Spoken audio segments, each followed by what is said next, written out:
It's October 26th. It is Wednesday. Thanks for joining us here on Real Talk. Ryan Jesperson with you. John Hicks steering the good ship Real Talk. In just a moment, economist Todd Hirsch. He calls himself the modern economist. What does that mean?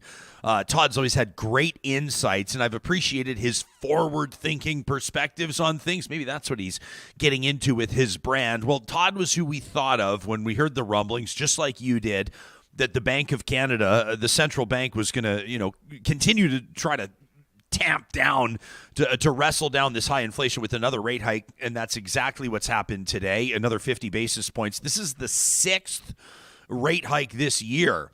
To try to rein in inflation. It has the rates right now, the benchmark interest rate at 3.75%, 3.75%. Now, this is all numbers. If you're like me, your head starts to swim and you go, whatever. But Todd's going to help us figure out what it means for us. What does it mean for you? Why does it matter? What's the best play here? How should you respond? Is this working with regards to what the Bank of Canada's trying to get at? We'll take a look maybe at some real estate trends, talk about the hottest markets in Canada. Toronto, one of them.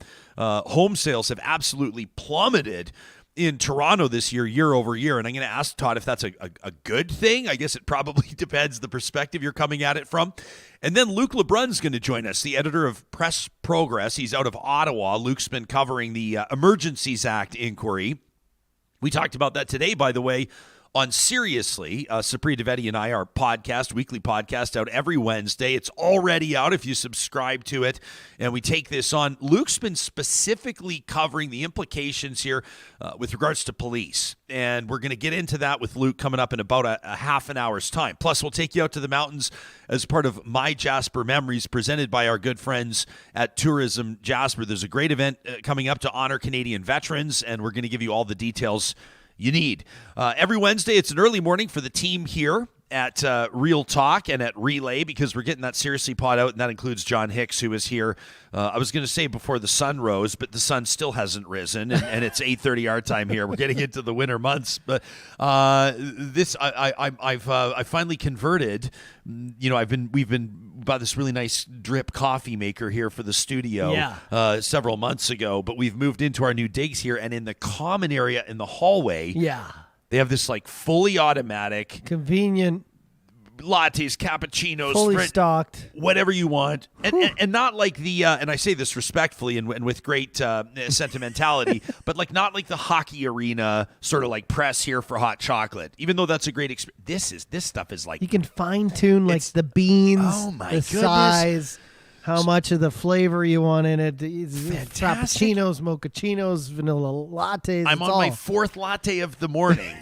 I can tell. And I feel a little ramped up this morning. But I have to have the energy to go head-to-head against Todd Hirsch, because this guy's going to bring a lot of energy today, too. Mm-hmm. But we're feeling good on this Wednesday, and, of course, it's great to have you here along with us. These conversations are presented by our amazing sponsors that includes the family-owned team at Grand Dog Essentials Quality Raw Food. I wanted to draw your attention to their blog page. If you go to granddog.ca and just click on blogs, this is really great information. We think of Grand Dog Essentials Quality Raw Food, but you can build a raw diet for cats as well.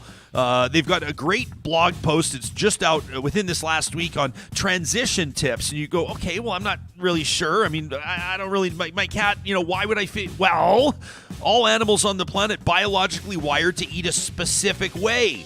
Right? Now, some may argue about what category animals fall under, or where dogs are, or cats, but cats, they require only meat product in their diet. They don't have any requirement for plant food or carbs. So what you're feeding your cat right now, I mean, I don't know. I don't want to say you're hurting your cat. Nobody's saying you're hurting your cat, but let's put it this way. Maybe the cat's diet could be better, healthier. Why not check out granddog.ca today and get into that blog post? They'll deliver right to your door. That's what our family does. Calgary, Edmonton, Central Alberta. And the promo code REALTALK knocks 10% off your first-time order. Hey, you've only got a few days left to qualify to win this $2.2 million dream home. It's the grand prize, life-changing luxury. As part of the Covenant Foundation lottery in support of the Misericordia and Grey Nuns hospitals. For 30 years, this lottery's been doing the heavy lifting, raising funds for such important healthcare services. One person's going to win this dream home, but a whole bunch of people are going to win amazing cars and vacations. There's a 50-50, well over $500,000 takeaway. So many reasons for you to buy your tickets today at CovenantFoundationLottery.ca. You can also give them a call at 1-888-944-2774. And before we start talking economics, if you're looking to better understand business, if you're looking to maybe kick off a career of your own, that could start today at Canada's Open University. Whether it's commerce you're looking to study, maybe you're looking to get into the human resources side of things, whatever it is that floats your boat, that drives your curiosity, you'll find a fit at Athabasca University. Of course, the best part about this, their online programs and courses give you the flexibility to learn at your pace. So if you need to buzz off for a month, friends are going to Costa Rica, you want to join them, you're not going to fall behind in your classes because you're dictating the pace at athabascau.ca. I treat my cat just fine, just so you know, okay? You feeling a little I'm bit not judged hurting there? my cat, okay? I was trying to be really careful about how I put it because everybody loves their animals, right? Yeah. I've got buddies that you. absolutely love their dogs. They would do anything for their dogs, and then they're feeding them the whatever kibble. And once you're on to raw, like I've seen what it's done for our dogs, you just kind of feel this conviction that other people might benefit from investigating the benefits. But you don't want to come across like, in the human context, like parenting someone else's kid. No, but even we have one cat where we went just from not even to raw, just from the hard kibble to like wet food. Yeah. And lost like 6 pounds. In a good way? It was huge. And now it's like. Yeah. Yeah. Yeah, we're going to hear from Cat and Dog. Not we, the royal we, me. We're going to hear from Cat. Email. Oh, you think you know better than I do? Well, I mean, the team at Grand Dog might, All right. I wonder if is Todd Hirsch a cat guy, a dog guy? Let's find out. Todd Hirsch is an Alberta-based economist, author, public speaker. 15 years you've known him as the chief economist at ATB Financial. Now he's spending his time traveling around the province and across Canada, quite frankly, giving talks about events impacting the global economy. He was our go-to when we wanted to talk rate hikes. But what are you, Todd? A cat guy, a dog guy, or other? Definitely a dog guy, and we've got our dogs on raw. It makes such a difference. But I got nothing against cats either. Yeah. What can you tell? Do you believe that you can tell something about somebody by the breed of dog that they live with? Well, that's a good question. We've got one dog at the moment. We had to say goodbye to our other dog earlier this year. It was heartbreaking. Yeah, I know. It's the worst thing. But our dog Piper, she is a Boston Terrier French Bulldog cross. Oh my gosh. No shortage of personality. I think that you can tell something about somebody based on the type of dog they have. Now that I know the type of dog you have, and we have a boxer and a lab, so it all fits perfectly. Hey Todd, everybody saw these rate hikes coming. I think even the last time, the fifth one of the year that brought it to 3.25%. People were saying even the day that was being reported that there would probably be another one looming, and that's what's happened this morning. What are your very initial impressions? Well, it's actually kind of interesting because the market, I think, had sort of prepared for 75 basis points. That was sort of the consensus. I said about 3 weeks ago, I think they'll go 50. The markets kind of thought they'd go 75, really another big, loud statement about their resolve to wrestle inflation to the ground. They went 50 today, which I thought was an interesting move. I actually haven't had the chance yet to sort of pore over the press release and all the comments. And I think the Bank of Canada is also releasing a monetary outlook report today too. So that'll be interesting to sort of dive into. But the Bank of Canada still, recession be damned. They are moving ahead with wrestling inflation to the ground. And another rate hike again today. Yeah, we just put up a graph that Trevor Toom put together this morning. It helps people understand using data from StatsCan where interest rates have been over the past, 30 or 40 years. And Johnny, let's take another look at that one because it gives us an idea of, sort of like the 1990s. And Todd, maybe you could talk us through this one, 8+% down to virtually zero. I don't know if you want to call it free money or, as recently as a short time ago. I mean, even through the course of the pandemic, I mean, not too long ago, people were renewing their mortgages at 0% or just over. So I mean, do you see this heading back to levels we saw in 1995 or even back in the 1980s? Probably not, although it does recall a time. I think I bought my first townhouse in 1994, I think it was, and my mortgage rate was 8.9%. And I remember my parents at the time saying, "You're never going to see a mortgage rate that low. Lock in for as long as you can. This is crazy low." Because for them, having owned homes in the 70s and 80s, it was more like 18, 19, 20%. So 8.9% in 1994 seemed pretty good. Today, I mean, we've got a generation of people that have never seen rates where they're at. So it does feel really high to a lot of people. But as Trevor's graph that you just had up sort of demonstrates, we're really just kind of getting back into more normal sorts of rates. It just feels high because money was, like you said, almost, free. Borrowing money was almost free for the better part of a decade. So we're just getting back to something that is more normal. Yeah, there are so many people on variable rate, well, let me say in variable rate circumstances, because it can be in a whole bunch of contexts, right? It could be a line of credit, it could be your mortgage, it could be whatever. That for them, news like today's, and here's where the rubber hits the road, and this is the conversation we want to have. The real life impact is for some people hundreds or thousands of dollars every month, and people are trying to absorb blow after blow after blow. I know that this isn't lost on the central bank, like it's kind of the point, right? But can you talk us into how we sort of wrap our minds around this and reconcile this? They're trying to get people to chill out on spending with money they don't have, right? Yeah, well, and I think they're willing to risk a recession. They wouldn't word it that way, I don't think, but in some ways, a recession can be useful if it's mild and kind of short-lived. The way I describe it, and I hate to sort of use this metaphor because we're still coming out of COVID, but everyone knows what it's like when they've got just kind of the common cold, and it sort of interrupts their life for a while. But you stay home, you sleep, you cancel a few things, your body gets back into balance. It's kind of miserable while you're going through it, but it's what your body needs to reset. Usually you get sick with something like a cold because you were pushing yourself too hard. That's sort of where the Canadian economy was through 2021 and into 2022. It was actually overheating. The labor market was too tight. Housing prices were too high and too many sales. So all of these rate increases are really just this bucket of cold water to calm everything down. And we probably will head into some sort of recession. The big question is how mild or how severe will that recession be? But the Bank of Canada, I'm sure, would say that, or they might not say this publicly, but a mild recession is just what the doctor ordered to bring inflation down and also to bring the labor market back into better balance. Every employer right now, even still, probably having a hard time finding workers, and they're having to pay them more. The labor market is out of balance as we came out of 2021. So you're telling me, and we're always forever the optimist, or we try to be anyway. Someone that right now that's panicking because they're going to be paying more interest on their line of credit, or their mortgage is going to be going up, and they're unemployed or underemployed, might find a silver lining that the job market might improve for them because of these same circumstances?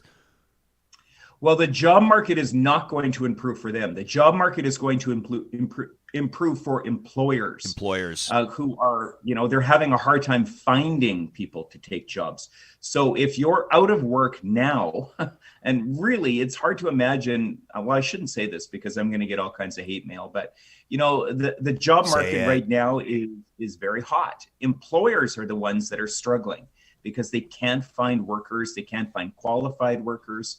So, that's who's going to see some of the benefit is the employers, because the labor market is out of balance in favor of the employee. I don't want to take us too far out of your wheelhouse, so just say so if it is. But what's this doing for things like employee wages? Do we have good data on that? I mean, are wages going up to keep up with rising inflation?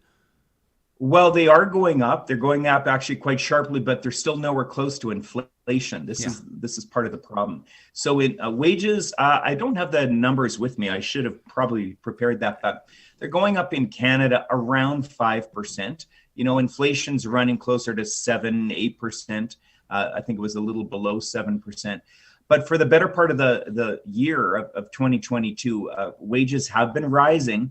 but not keeping up with inflation. Yeah, I put you on the spot. So let me I just did a quick Google search here. CTV News reporting, according to a report from consultants at Eckler Limited, that the national average base salary increase next year projected at just over 4%, 4.2%. Yeah. So like half of what inflation is at. Pretty interesting. Let me ask you this, Todd. When people want to know, Todd Hirsch, our guest, if you're just joining us, live streaming on the Mixlr audio app, is this good news? I'm trying to figure this out. This is out of Ontario, according to data from the Build Altus Group. In Toronto, one of the hottest housing markets, obviously, in the country, new single-family home sales fall 96% year over year in September. New condo sales are down 89% year over year. How do you? I mean, we're showing it for people watching on YouTube. We're showing a graph here. That is a drastic drop off. But is that I mean, if you're a builder, that sucks, right? But is this a good thing, generally speaking? Well, it sort of depends who you are. I mean, you referenced the builders. It's also bad news if you bought a house or a condo 6 months or 8 months ago, because the market is now correcting. It's really good news if you were one of those people that was actually priced out of the market and you had no hope, no chance of buying a home in Toronto. Now things are looking more optimistic for you because those prices are going to be coming down. So whenever we see a rebalancing around price, it's always going to be good news for some, bad news for others. Same thing, with the Canadian dollar. It's good news for importers when the Canadian dollar goes up, bad news for exporters. With the housing market, though, what we really don't want is, bubbles bursting. We want them sort of deflating if they need to, kind of gradually and in an ordered process, if we can orchestrate that. It's not always easy to do. You just don't want things collapsing, because then people make bad decisions and everything gets distorted. So what's happening right now, we'd hope to see in Vancouver as well, sort of that organized or that orchestrated deflation of prices, bringing some better balance back into the housing market in Canada. Yeah, no kidding. There's not really a one-size-fits-all approach, is there, to correcting markets and I guess when you talk about trying to address inflation, maybe there is. Maybe, obviously, I think that is the bigger picture. But I've always got into interesting conversations with folks that'll point out that it's apples and oranges to compare real estate markets in Vancouver or Toronto with Saskatoon or with Halifax or what have you. And there certainly have been provincial and even municipal government measures that have been taken in that specific context. But how do you view that, generally speaking? Well, you're absolutely right. You don't want to compare apples to oranges, because Vancouver and Saskatoon are very, very different cities. And no one's saying that a price of a house in Vancouver should be the same as Saskatoon's. Right. But what we were seeing in Vancouver and Toronto is an escalation in their price. So you don't want to see, these dramatic swelling of price. I think prices in Vancouver were already high, but it's not so bad that they were high, but another 40% increase on top of that. That's where markets get into trouble, when prices are either rising or falling way too quickly. It's not the absolute level that people or that get economists worried about. It's these swings in percentage change. Sometimes when someone says something to you at a party or a social gathering and you're so caught off, maybe this doesn't happen. I'm trying to think that maybe this doesn't happen to you, but I felt someone made an assertion to me over the weekend that I had never heard before, and I just sort of nodded my head in agreement because I felt I was so out of my depth to try to understand it, and I want to fact check it with you. Okay? They were talking about international investment, and in particular, they were talking about foreign home ownership. In other words, people that are buying and holding real estate or property in Canadian cities that are living outside of Canada. And they said that what international or what foreign buyers are looking for, what international investors are looking for, is higher interest rates. That's the perception of more stability. It's the perception of a more favorable international investment. Do you have insight into that? Is that true? Is this kind of like another interesting storyline? We're always trying to dig up the news stories. What are people not talking about as much? Can you see that happening? Is that market have potential here as a result of what's happening in Canada right now? Well, it's an interesting question. I wouldn't have thought about it in respect to real estate investment necessarily. But when interest rates, say, for example, in Canada are higher than they are elsewhere, for international investors looking to make financial investments or portfolio investments in Canada, the opportunity to earn higher return on those invested dollars. That's why, sometimes central banks raise their interest rates to shore up their currency, because it does bring in foreign investment. With real estate, though, it's a little bit different. I guess it would all depend on if that foreign investor is, having to take out a mortgage. Probably not. But if they're buying real estate in a country where interest rates are rising, the value of that real estate is likely to not increase quite as quickly. So with real estate, I don't know. I'd have to think about that one, or maybe talk to somebody more specialized in that. But generally speaking, yes, when interest rates are high and rising, that does bring in foreign investment into the country, those dollars looking for better returns. Todd, you know what I'm looking forward to right now is, and correct me if I'm wrong here, but now that you've moved on from your tenure as the chief economist for a significant financial institution, I can now drag you into political conversations, right? You used to always say anything I want. You can say anything you want. You're always a top shelf professional, but you used to send me these friendly reminders, and you would say, just a reminder, I cannot get too political here. But now I want to get political with you in just a second. We're talking to Todd Hirsch. Hang on for 1 second, Todd. I wanted to remind everybody that our hashtag RealTalkRJ, which is where a lot of this conversation happens, is powered by our friends at Park Power. And right now, I mean, you know what I love about Park Power? Yeah, of course, it's a business. Yeah, of course, they need to earn their revenue, right? But they're always looking to save you money. I was looking at Park Power's Twitter account just yesterday, and they're sharing numbers from Blake Schaefer out of the University of Calgary. And Blake's doing a deep dive into whether it makes more sense for you to pay a variable rate or a fixed rate. Now, Blake argues it depends if you're talking about electricity or natural gas. And then he develops the thought, well, you know who shared the post? Park Power. They're not trying to grind you for every dollar you have. They know that happy customers will be longtime customers.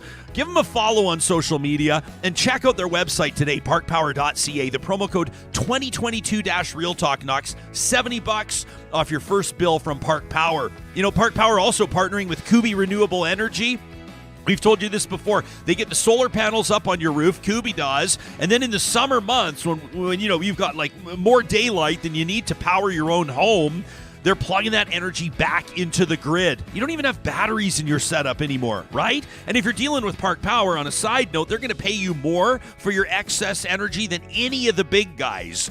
Kubi's installers are Tesla certified. They operate out of head offices in Kamloops and Edmonton, so they can handle work across Western Canada. And they're taking orders right now, getting permits pulled and putting in designs for projects this spring. So it's a perfect time to visit kubienergy.ca. And a big shout out to our friends at Friesen Brothers. This weekend on the 29th and 30th of this month, Oktoberfest is back. That's right, it's a beautiful German-inspired feast at the Friesen Brothers Fresh Market stores. You can check out Friesen.com to see if the Friesen Brothers in your neck of the woods qualifies. $25, all you can eat, as Friesen Brothers celebrates Oktoberfest. They are Alberta grown and Alberta owned. We're hanging out with Todd Hirsch, an Alberta-based economist, an author, a public speaker. This guy's traveling all across the country, helping people understand what's happening with economies all around us. Can I fact-check something, Todd? Because I saw a while ago you were appointed by Alberta's former premier, leader of the official opposition right now. She wants to be premier again, Rachel Notley, to provide some advice on what Alberta should be doing with its budget surplus. It was a big one this year, as people will remember, quite a bit more than the United Conservative government had forecasted. The way that I saw it reported, though, in some news, in particular post-media papers, kind of made it sound like you were working for the NDP. And I want to address any bias or perceived bias before we have political conversations. Can you clarify? I can clarify. I'm not working for the NDP, but Rachel Notley did ask me. She said, hey, look, our party needs some advice. We want to talk to experts. We want to listen to expert opinion and expert advice.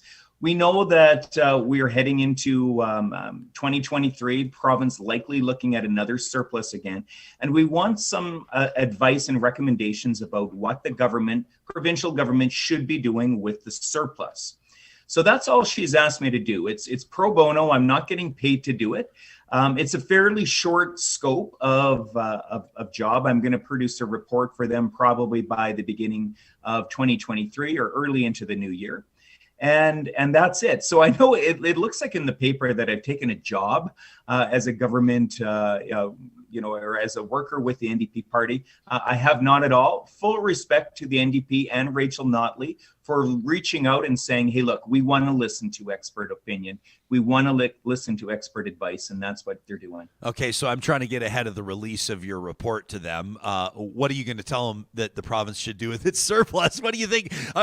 Well, it's a good question. Basically, there's three buckets you can put it in. You can either pay off debt, you can put it in the savings or in the Heritage Fund, and accounting-wise, those are really equivalent, but philosophically, they're different. You can either pay off debt, save, or you can spend it. It has to be one of those three buckets. I'm going to be spending most of November and December sort of talking to other experts and getting their opinion. I'm going to talk to people in business and labor and academia and collect sort of viewpoints on this and provide some recommendations. So the only thing I'm going to recommend for sure, if we spend it, whatever we spend it on, it can't be built into program spending, because then you're going to get into trouble. If you want to spend it on a one-time, one-off thing, okay, you better be really careful, though, that whatever you're building or spending it on is not going to require ongoing, right. In other words, a 7% raise for healthcare workers that went through the pandemic, right? Like something like that. I mean, that's a different discussion, but that shouldn't be coming out of the surplus, because then you're going to get into trouble. I think everyone can understand that. What do you So I'm not sure exactly what I'm going to recommend, but we'll have to wait and see. Yeah, no, fair. And I appreciate you breaking it down like that. To refresh people's memories, at the time that the surplus was announced, then Finance Minister at the time, Jason Nixon, had said that the province was going to put some into the Heritage Savings Trust Fund, was going to pay off some of the debt that it had recently incurred. There wasn't much beyond that details-wise, so it'll remain to be seen. Danielle Smith, the Premier of Alberta, making some interesting comments about a new arena down in Calgary that I know people are wondering about. Hey, let me ask you this, straight up. What's your take on, Ralph Klein did it obviously back in the 1990s. Premier Scott Moe just cut checks, $500 for everyone in Saskatchewan, or most people anyway. Politically, it can prove to be popular. It's certainly polarizing. What does it do for the economy, putting that extra money back into it? People are going to spend it, right? Yeah, I mean, it's actually about the very worst thing you can do with a surplus. Politically, I mean, it might make people happy, but I think most people understand, boy, is this really the best? I think here in Alberta, it was $400. For a lot of Albertans, that $400 has saved the month for them. There's no question about that. But for the vast majority of Albertans, that $400, it might go into a tank of gas and maybe dinner out and maybe, a couple of nice things, but it doesn't really make a difference. So from a public finance perspective, it's not a good use of money, especially right now when, in fact, what we're dealing with is inflation. Another $400 in everybody's pockets is just going to make it even worse. I would say target those people who are really, really being pinched by inflation. Low-income Albertans, 100%. You can make a real difference for a lot of those people.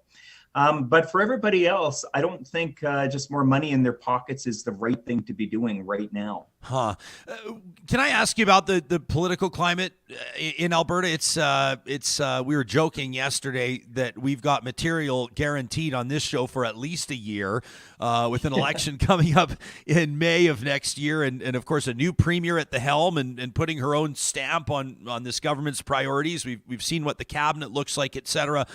But there's been a lot of controversy in Danielle Smith's first few weeks, I should say. Her comments about apologizing to pastors that were jailed for, continuing to congregate despite public health orders against, and, her comments about, the lack of fulsome investigations into alternative therapies for COVID and blah, blah, blah. I think everybody knows what's going on.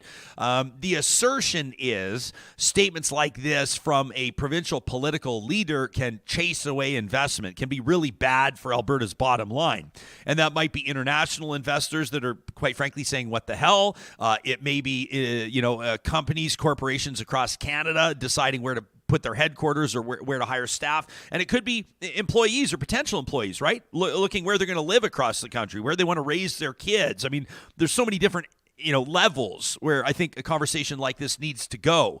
Can you take us into this now that you can talk a little bit more freely than you used to be able to?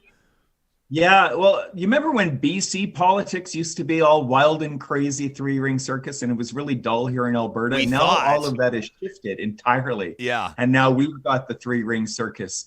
I think you're absolutely right. Reputation and brand is something I've been talking about as an economist for a long time.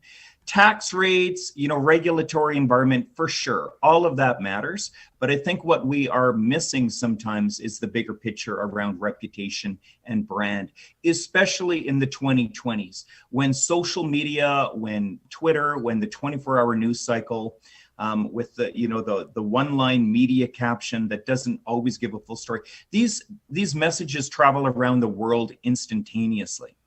And if we are putting out there a reputation for ourselves that is maybe not congruent with the values of investors, with the values of tech companies that are looking for a home, with the values of young people that are choosing or not choosing to live in Alberta. These days, young people, they will decide where they want to live, and then they'll figure out the work after that.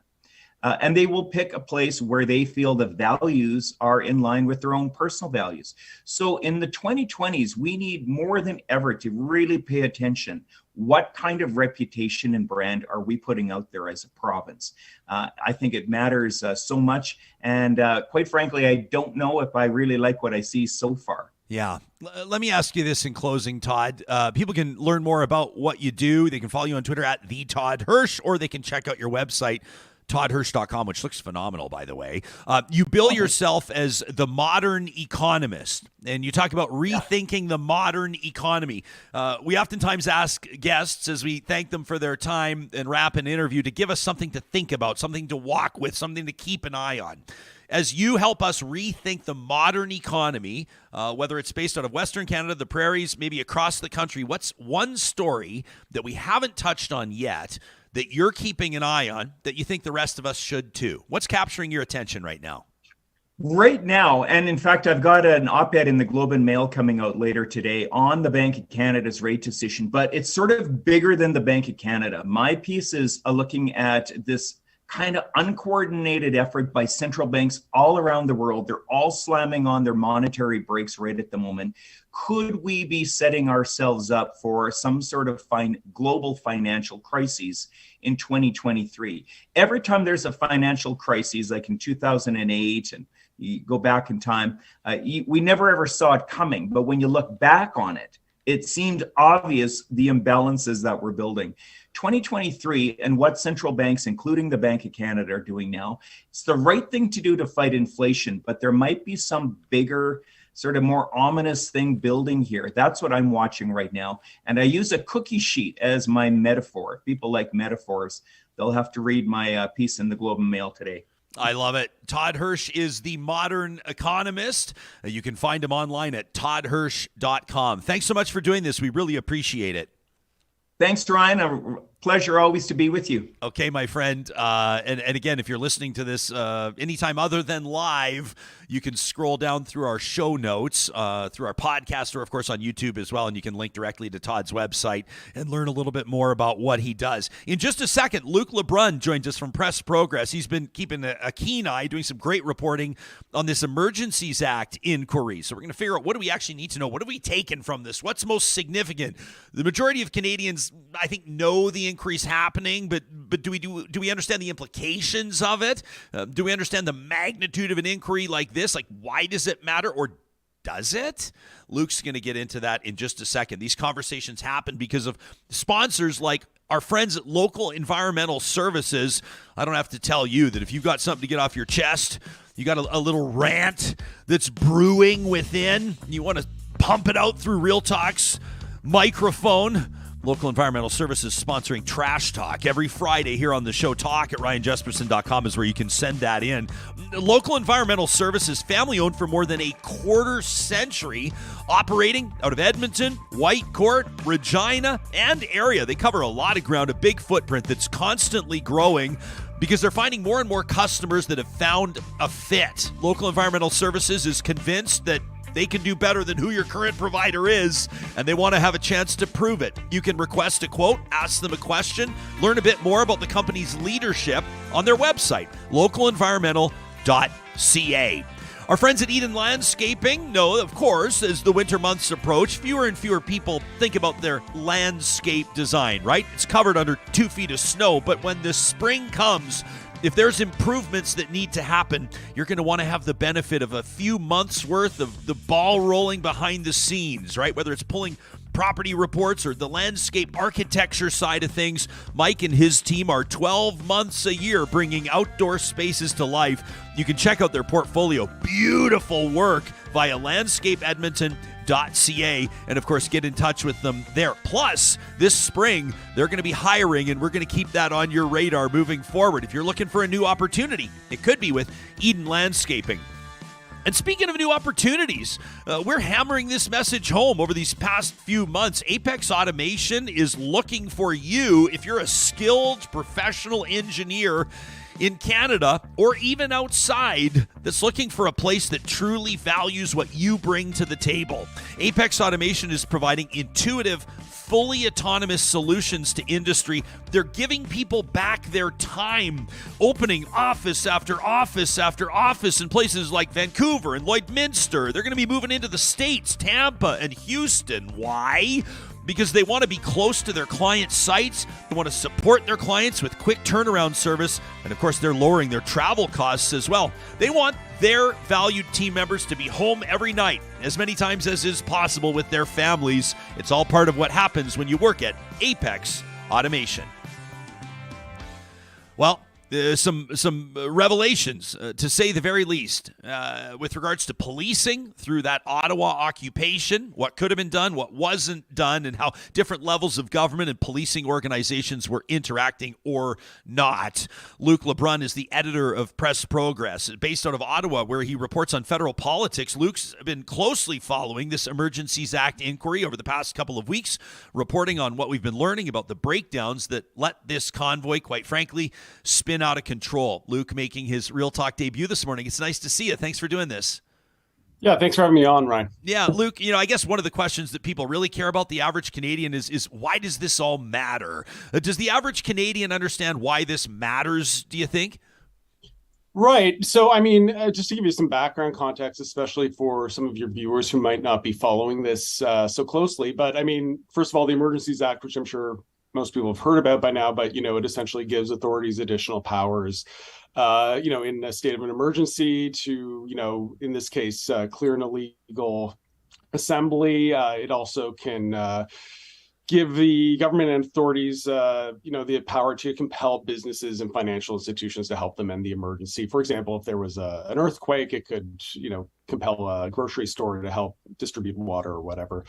But baked into the Emergencies Act legislation is a requirement that you after invoking the Emergencies Act, will have a public inquiry. And so that public inquiry is going to look at whether or not the invocation of the Emergencies Act met the criteria. Just really basically the criteria is whether or not the emergency was actually endangering the lives of Canadians, whether or not it actually posed a real health and safety risk to Canadians. And also whether or not the government had used all the tools at its disposal to, resolve the emergency. So that's basically what this public inquiry is trying to do. And so it's been going for about 2 weeks now. And I think, at least for myself, one of the big takeaways has been that there is this picture that's coming into focus showing that Ottawa police in particular basically allowed the Freedom Convoy to spiral out of control. There's been lots of testimony about how disorganized they were. There has been, multiple police witnesses that are testifying that there was constant infighting. And also, there's another subplot to this whole mess that has to do with breakdowns in intelligence. And, there's just a lot of stuff to unpack there. This is I mean, you described this somewhat to be sure that people know they can read your reporting and check it all out at PressProgress.ca. On just a couple of days ago, on Monday, you put out a piece, describing essentially how Ottawa police allowed this convoy to spiral out of control. You describe it as one of the biggest policing failures in Canadian history. It might feel like a rhetorical question, but it's not. When you say it's one of the biggest policing failures in Canadian history, what do you look to first? Where would you say? I mean, is it the visual people will never forget of demonstrators sitting in a hot tub in downtown Ottawa? Was that kind of what sums it up for you? Well, I mean, if you just look at the sheer size and the sheer scope of what happened, you've never had a city that's basically been, a major Canadian city basically taken over for, what was it, like 20 days? Yeah, like 3 weeks. Yeah. And I mean, the other thing too is that, I'm based in Ottawa, and one thing I will point out to people is a lot of the images that you probably saw on broadcast networks and whatever, usually it was mainly stuff that was happening within about a block or 2 block radius of Parliament Hill. Downtown Ottawa is like about a 10 by 10 block kind of area with office buildings and condos and that sort of thing. That whole area was just jam packed with hundreds and hundreds of heavy vehicles. And then in the surrounding area, I mean, there were, kind of more residential areas with, maybe 2-story family home type things. And, there were people in smaller vehicles just sort of camping out in the middle of the streets. There were, open fires. There were, it was just sort of like tailgate parties. There's just sort of like a general feeling of like lawlessness basically everywhere. And some of the testimony that we've actually heard during this inquiry talks about, the deputy police chief was talking just the other day about how they got reports of random assaults just on, local residents and, other kinds of, kind of sort of violent type crimes. Like this isn't just, property damage. This isn't just, a nuisance caused by horns or whatever. I mean, like there were actual real crimes that took place here, right? Yeah. And so, I mean, I think that would, if you just think about it, just the sheer, just having that many people in the streets just creates this atmosphere where, a lot of bad things could happen. I mean, also too, just quickly, I mean, there were, they also heard testimony about, how ambulances couldn't get places, people who had chemotherapy appointments for the children couldn't get to the hospital. The hospital, hospital healthcare workers couldn't get to work, So it leads to this really chaotic, kind of anarchic sort of atmosphere. Like a city held hostage. You reported yesterday. I mean, like I said, it's been day after day of great journalism about the intelligence unit within the Ottawa Police Service relying on politically biased information about the convoy. I was curious to see why Rex Murphy was trending yesterday on Twitter, and I soon found my answer. For people that aren't yet aware, this was I actually thought this is sort of an egg on the face moment for law enforcement, but trying to spin a political op-ed as police intelligence. But can you take us into this, Luke? Yeah, so I mean, a big question in all of this, about this policing failure was, why did the Ottawa Police not know what was coming their way, right?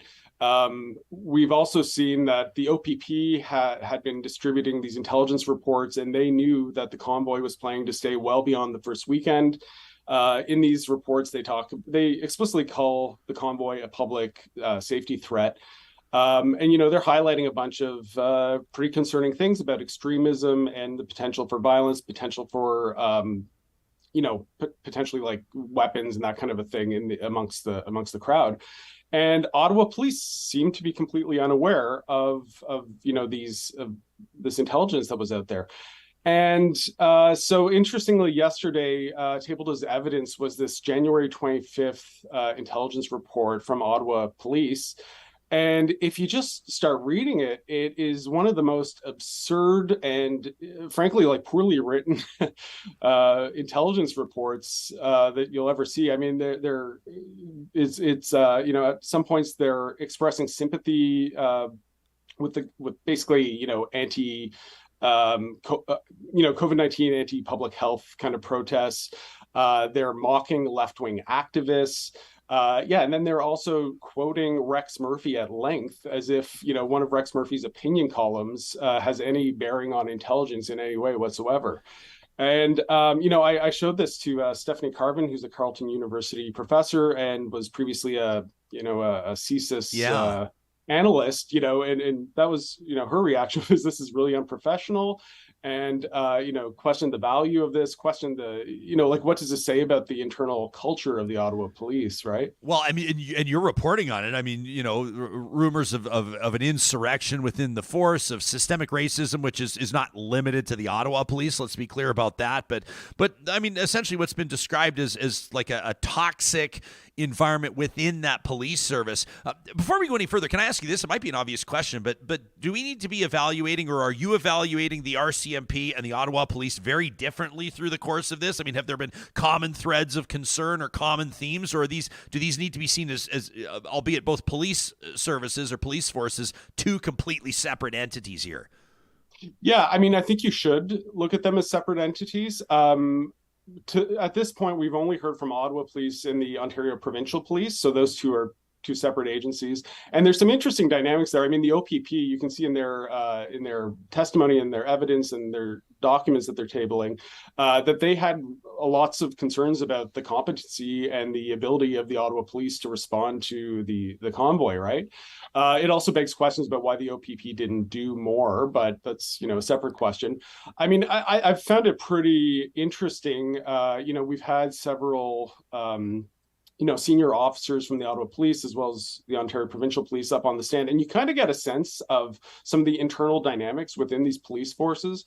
And like one of the anecdotes that really stood out to me was so basically a Rideau and Sussex key intersection in downtown Ottawa. It was basically occupied by a group, which we know from police that it was basically an extremist group from Quebec that had decided to make that their turf, basically. And so Ottawa Police mobilized about 400 cops to go in and clear it. But, their commanders were basically fighting with one another and butting heads with each other about who was in command. And anyways, they just sort of, fought with each other over this, and they just canceled the whole operation because no one could agree on who was in charge of the operation.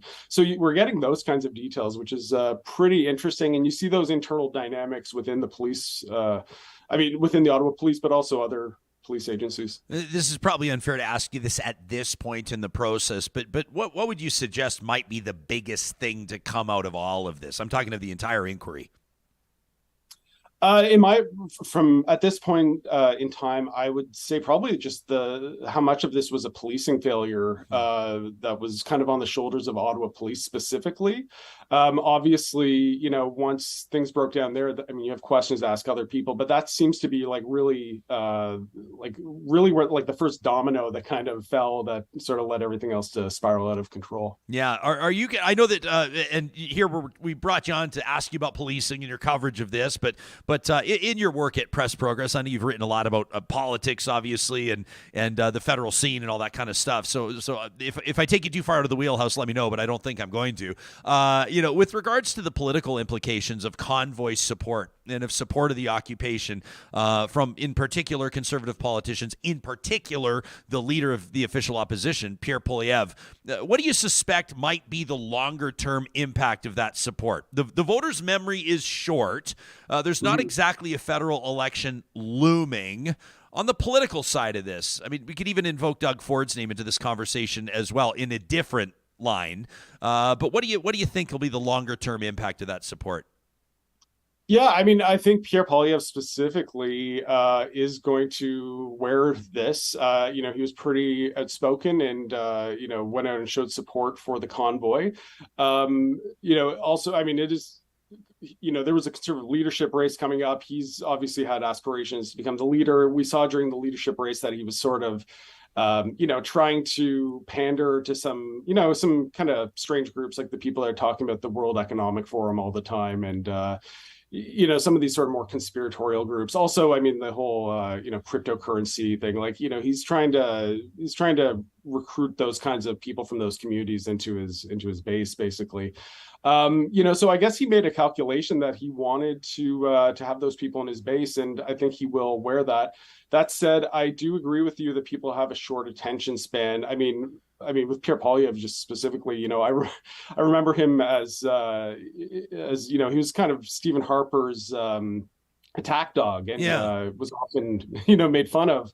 And if you ask most ordinary people who don't follow politics too closely, like, I don't think they remember that at all. That wasn't even that long ago. That was about maybe 5, 6, 7 years ago, right? Yeah, no kidding. I'm curious for your take finally as we wrap, and I appreciate your time. Luke LeBrun joining us, editor of PressProgress.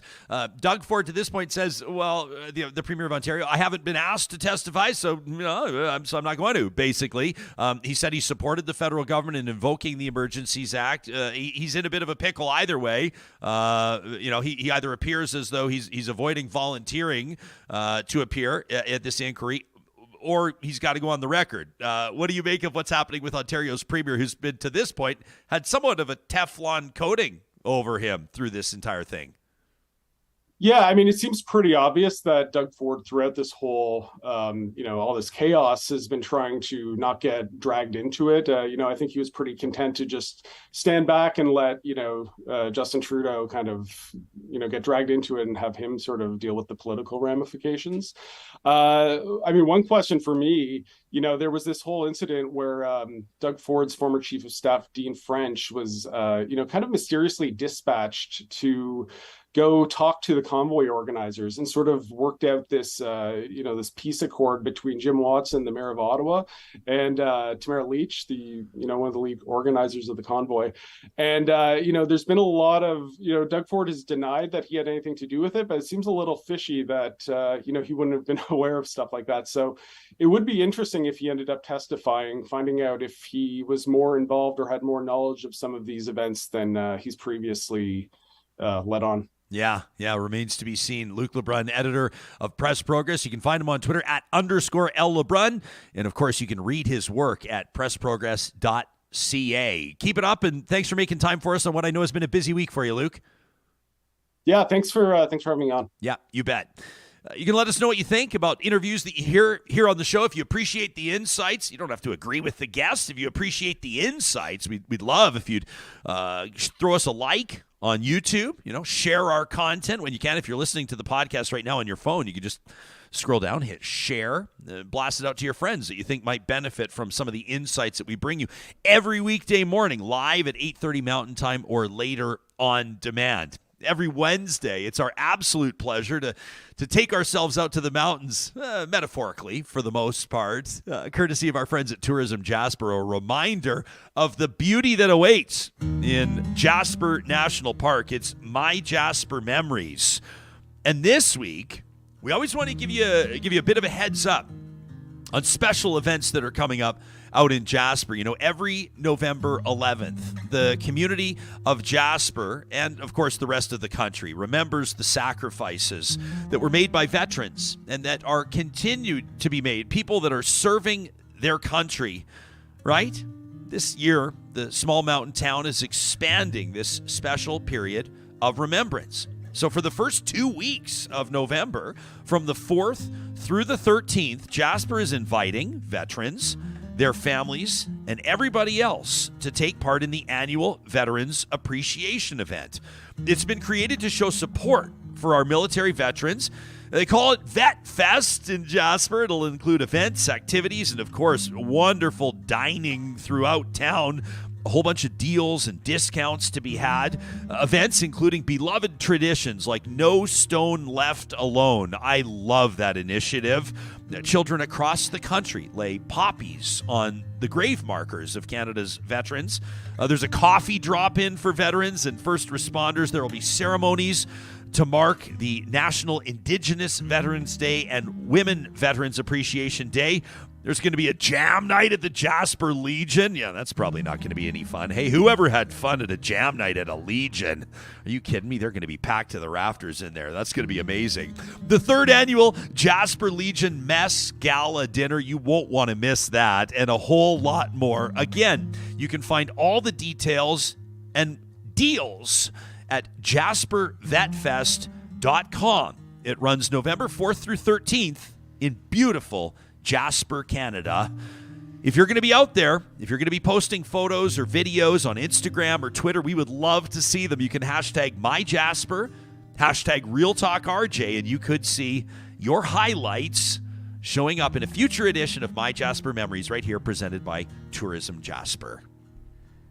I saw they rolled out the official, it was the official poppy rollout yesterday in Ottawa. Yeah. And there were some veterans there that received the first poppies, and they said that you'll probably see those poppy boxes wherever you typically see them, supermarkets and gas stations and participating businesses, probably as early as Friday, a couple of days from now. And of course, as of November 1st, people will be rocking the poppy across the country. It's going to be a special one. My grandfather passed away this summer, so this is the first. He's a veteran, the first, Remembrance Day without him. There's that weird pocket, right after Halloween, and people want to get the holidays going, but we always got to kind of pump the brakes and be like, hey, there's one more thing we got to observe here before you start getting show married. That proper respect. Yeah. People will typically say Christmas lights shouldn't go up until after November 11th. Honestly, and things like that. There's some people in my neighborhood with Christmas lights up already. I can see them. Too. They're not on every night, but I'm like, man, this guy put these up last week. I can tell. Although they probably wanted to just get ahead of the snowfall. It's true. And then some people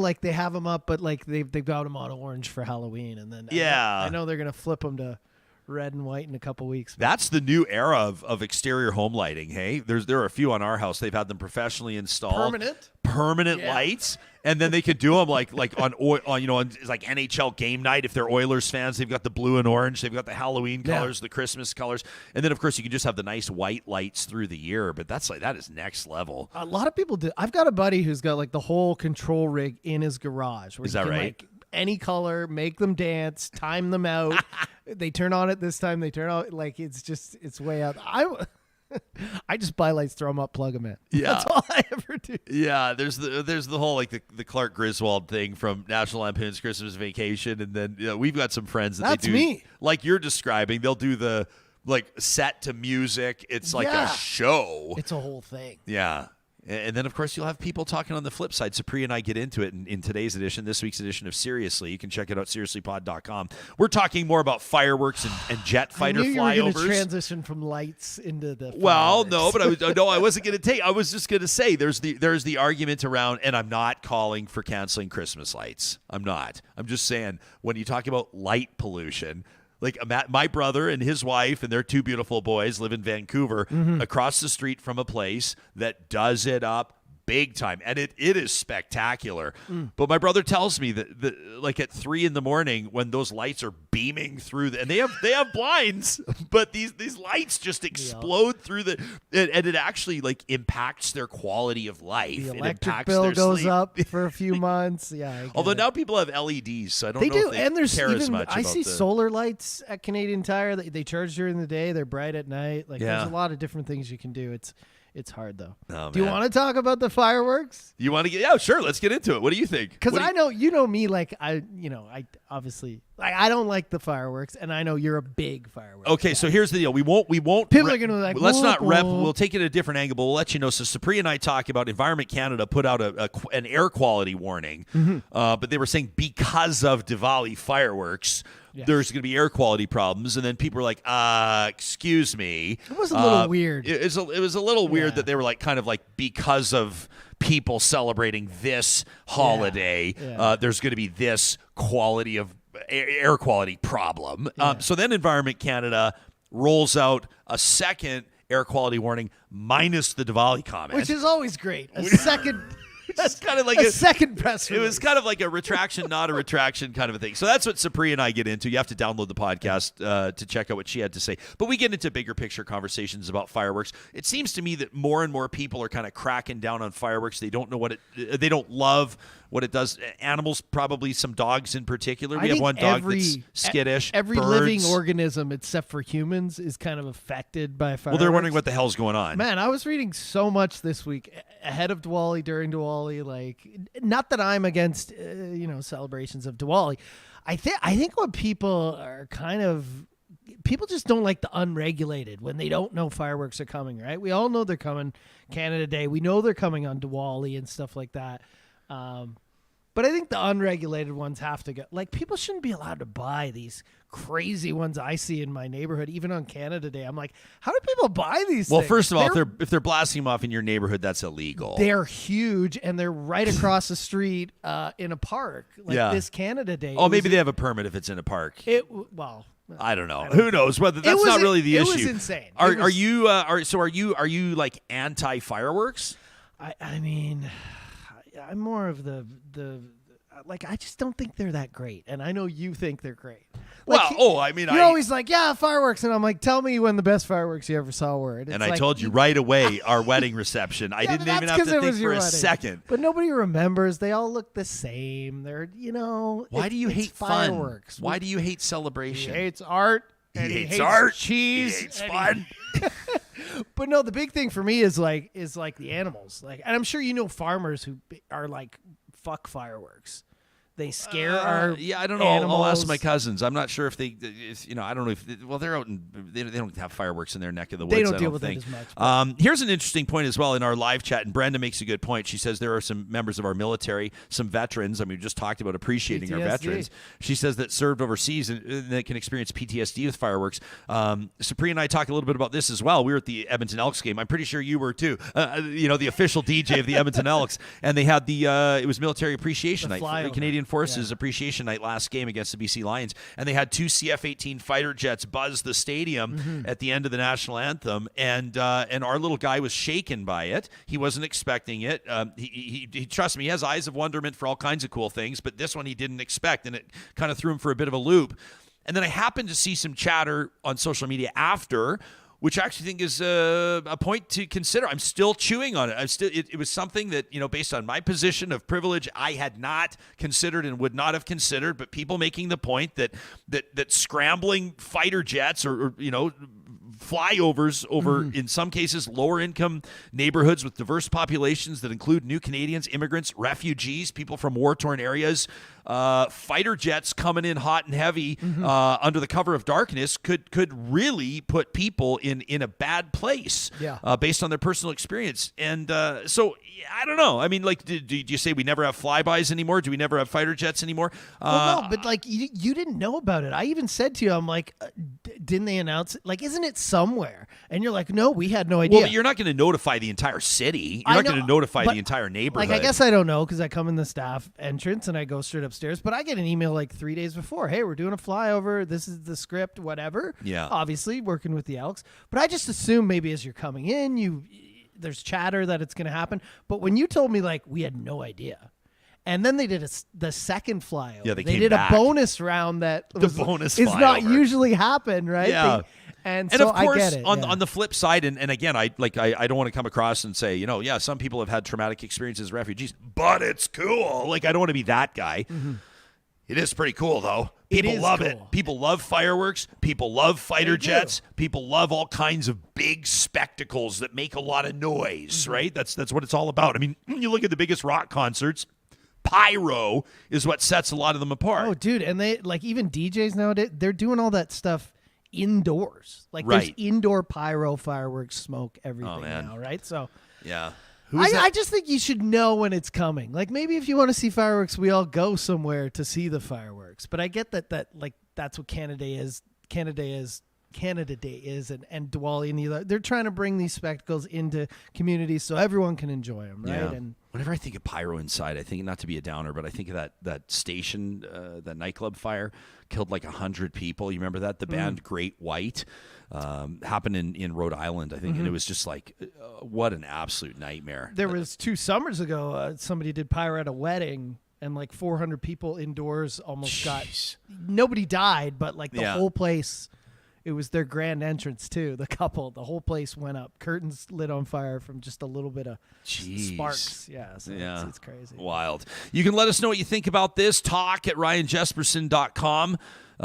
Nick on our live chat says, why not notify the whole city? Why not? I mean, I guess, how do you do that?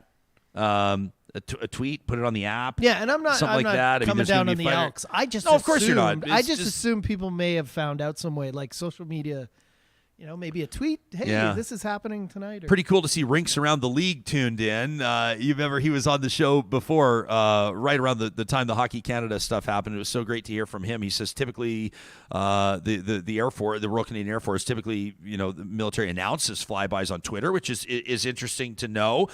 Did you hear about this story? I'm freewheeling here. I don't have the information in front of me. University of Calgary. Did you hear what happened last night on campus at the University of Calgary? There was an alleged assailant out with a knife, and they had to. I guess this was kind of they're facing some indictment this morning, some real heavy criticism this morning that apparently whatever their version is of their emergency warning system, or so to speak, really did not deliver the way that you would expect it to deliver. And some of the messaging too is really messed up. Did you see one that was like there's an armed assailant on campus, something like hide, run, or fight, or something like there's just this really weird message. And I saw a bunch of U of C students. I don't blame them at all.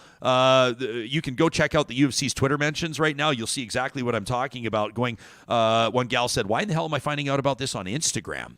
Another one said, "Why did I have to go to Reddit to find out why the C train, they call it in Calgary, the LRT, the train in Calgary, why did I have to go on Reddit to find out why the train wasn't stopping at my stop at the university?"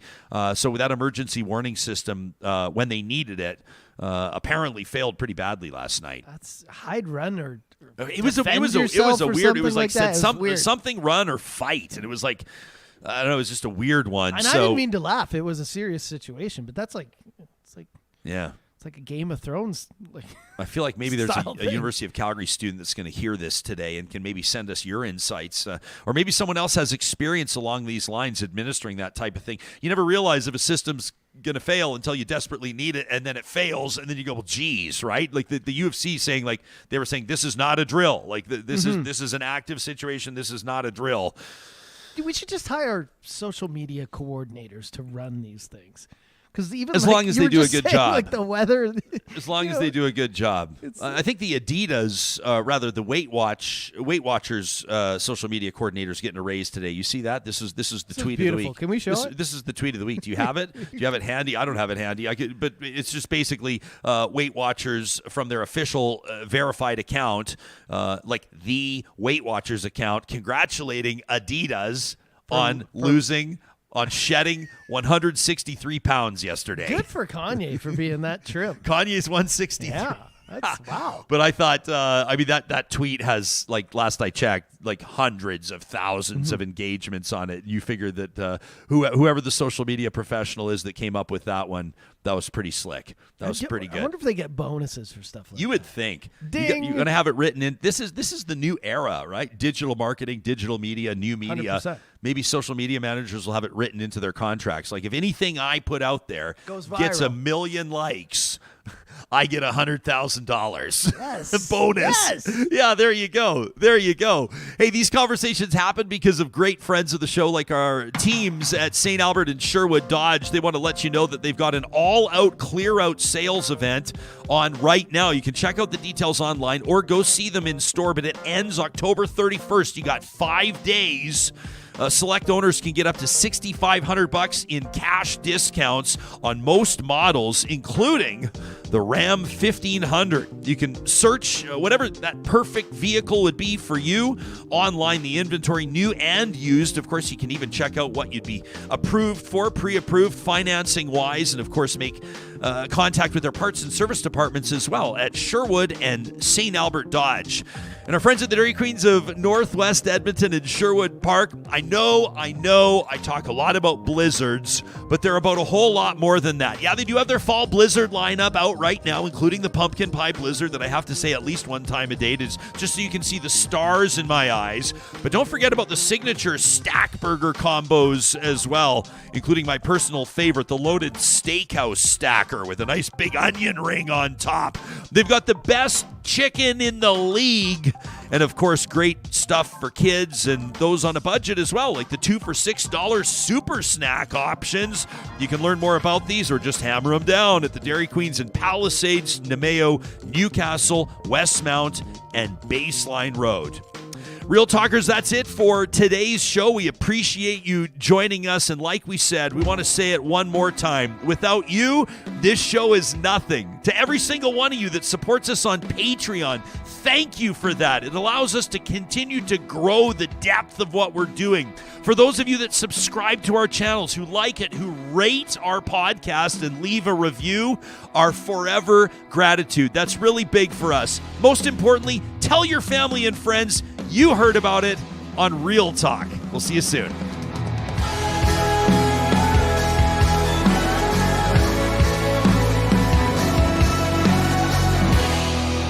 Real Talk is hosted by Ryan Jesperson, executive producer Josh Dunford, technical producer John Hicks, general manager Katie Cook-Chivers, account coordinator Lawrence Derlego, human resources Lena Shepard, website design Mike Johnston, voiceover by me, Carrie Skelton.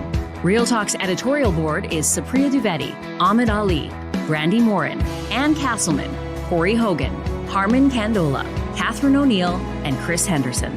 Member Emerita, Julie Rohr. Real Talk is recorded in Edmonton, Alberta on Treaty 6 territory, the traditional and ancestral territory of the Cree, Dene, Blackfoot, Saulteaux, and Nakota Sioux, home to the Métis settlements and the Métis Nation of Alberta. Real Talk is a relay project. For more, check out ryanjesperson.com.